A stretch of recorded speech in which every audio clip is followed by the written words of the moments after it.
अस्सलाम वालेकुम viewers, welcome to the students platform. Viewers, आज हम BS 611 के लेसन नंबर 11 को डिस्कस करेंगे। इन्फॉर्म्ड कंसेंट, टॉपिक 52 है हमारा। जब भी किसी सब्जेक्ट पर एक्सपेरिमेंट करना हो या इसके मुतालिक रिसर्च करनी हो तो इसे इसके बारे में मुकम्मल मालूमात देना ज़रूरी है। रिसर्च के फ़वाइद और नुकसान वगैरह बताना उसको ज़रूरी है। Stages of informed consent. सबसे पहले सब्जेक्ट को रिसर्च के प्रोसीजर के बारे में डिटेल बताई जाए। ये बताना भी ज़रूरी है कि सब्जेक्ट का इसमें क्या रोल होगा। सब्जेक्ट को कुछ टाइम दें ताकि वो फैसला कर सके कि वो रिसर्च का हिस्सा बनना चाहता है या नहीं। सब्जेक्ट किसी भी वक्त रिसर्च को छोड़कर जा सकता है। इन्फॉर्म्ड कंसेंट प्रोसीजर्स, इट में बी औरल और रिटन। ये रिटन में भी हो सकते हैं, औरल फॉर्म में भी हो सकते हैं। रिटन के अंदर किस तरह होंगे कि जहाँ पर प्रोटोकॉल हाई हैं, रिसर्च कम्प्लेक्स है, वहाँ पर रिटर्न कंसेंट लेना भी अहम है। सब्जेक्ट से एग्रीमेंट लेना, उनको रिटर्न फॉर्म में लिखना, इनकी कंडीशंस को बयान करना।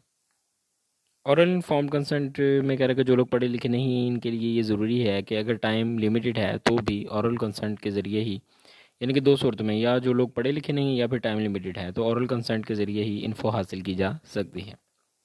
टॉपिक 53 है कंसेंट। सिर्फ आप ये मीनिंग ले लें कि जो हम काम करें उसका, जिसके बंदे पर रिसर्च की जा रही है उसके बारे में उसको इन्फॉर्मेशन प्रोवाइड करना। Essential elements of inform consent. Number 1 कह रहा है कि statement explaining importance important information about research includes purpose of research, expected duration, description of procedure or identification of any procedure that are experimental.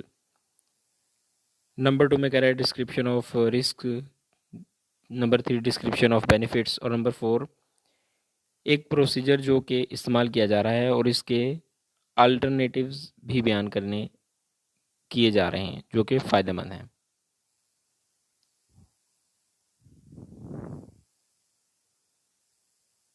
आगे इसके अंदर ये भी बता रहा है कि how to maintain confidentiality, confidential कैसे मेंटेन किया जाए।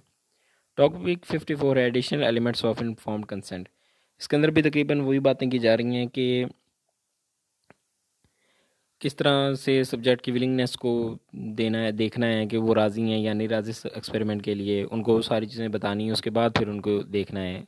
कोई चीज़ उनसे हाइड नहीं करनी, कुछ नहीं छुपाना, क्योंकि अगर कोई चीज़ छुपा ली जाए तो हो सकता है कि वही चीज़ मेन हो जो उनके इनकार का बायस हो। तो इसलिए उनको बताना ज़रूरी है।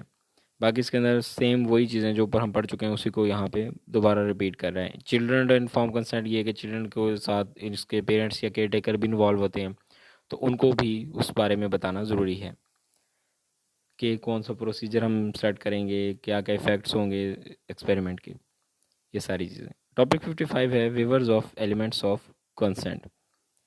वेवर्स कह रहे हैं कि हम किन सूरतों में सब्जेक्ट से हकायक छुपा सकते हैं और किस हद तक छुपा सकते हैं। इसके चार एलिमेंट्स, चार क्राइटेरियाज हैं ऐसी सूरत में जिन जो कि हम कर सकते हैं।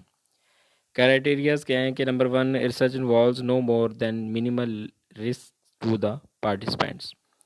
जो रिसर्च हमारे सब्जेक्ट को किसी किस्म का नुकसान है नहीं पहुंचाएगी। या नंबर 2 में कह रहा है कि अगर रिसर्च के प्रोसीजर से सब्जेक्ट के राइट्स इफ़ेक्ट ना हो, यानी कि इसकी हक तलफी ना हो। अगर सब्जेक्ट या पेशेंट की हेल्थ बहुत नाजुक है और अगर इसे इसके बारे में बताया जाए तो वो मज़ीद बीमार हो सकता है, तो इसे हम बताए बगैर भी स्टडी कर सकते हैं। जिस एक्सपेरिमेंट की पूरी डिटेल शुरू में ही बता दी जाती है बाज़-औक़ात, लेकिन बाज़-औक़ात हम शुरू में सारी डिटेल नहीं बता देते। उसे एक्सपेरिमेंट के अख्ताम पर इसकी मुकम्मल डिटेल जो है वो बताना ज़रूरी होती है। इसको हम डीब्रीफिंग भी कहते हैं। बाकी ये इसके अंदर कह रहा है कि whether whenever the appropriate subject will be provided with additional pertinent information after participate. वही ये डीब्रीफिंग की बात कर रही है, ये चीज़ डीब्रीफिंग में ही आती है। ये चारों पॉइंट्स मैंने आपको वन बाय वन बता दिए हैं।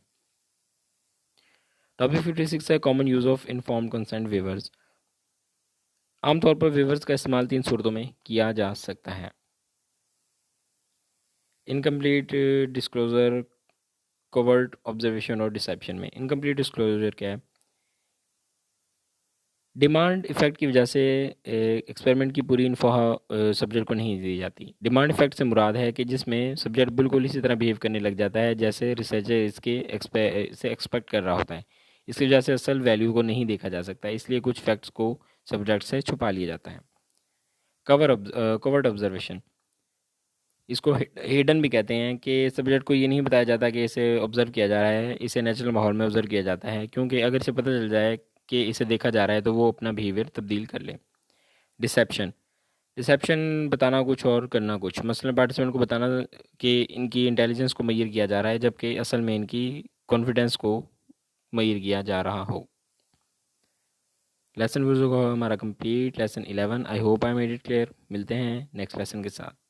अल्लाह हाफ़िज़।